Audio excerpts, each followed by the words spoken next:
Hi, Grammar 4. So today I think may be the easiest lesson we do all year long, maybe? I'm pretty sure it's a very simple lesson. So guys, let's just hop into it so that you guys can be done in like 10 minutes or something really, really quick like that.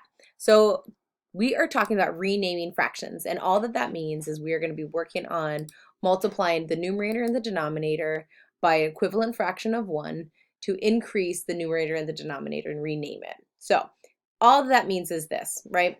So if I have a fraction like, oh, I don't know, I want to rewrite, oh geez, I'm back to these pen issues again.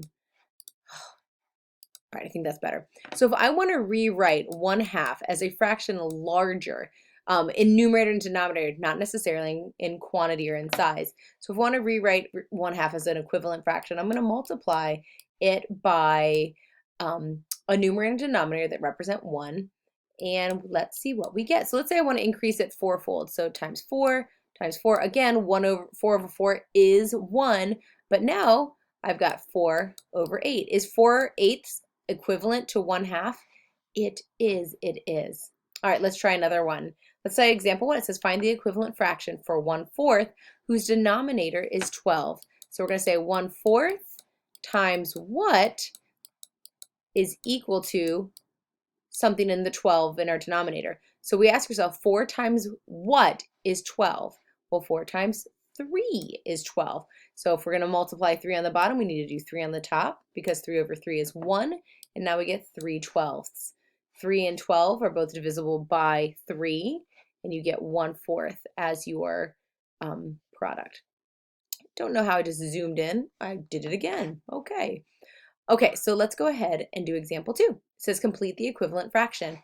2/3 is equal to what over 15? Well, we ask ourselves 3 times what is equal to 15? Well, we know 3 times 5. Oh, that's a terrible color. Let's do it again. One more time for our friends. So we're going to do 3 times 5 is 15. Well, whatever you do to the bottom, you got to do the top times 5. Ay, ay, ay. All right, 3 times 5 is 15. 2 times 5 is 10.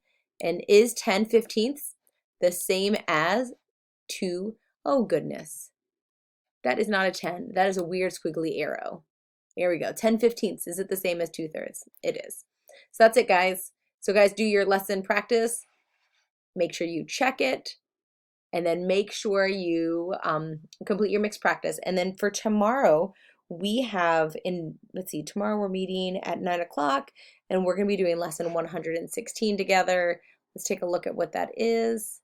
It is common denominators. Perfect. So we'll do all this together tomorrow, and maybe we'll even go a little further. Who knows? Anyway, you guys are awesome. Hope you guys are having a great day and looking forward to connecting on Thursday. All right, bye.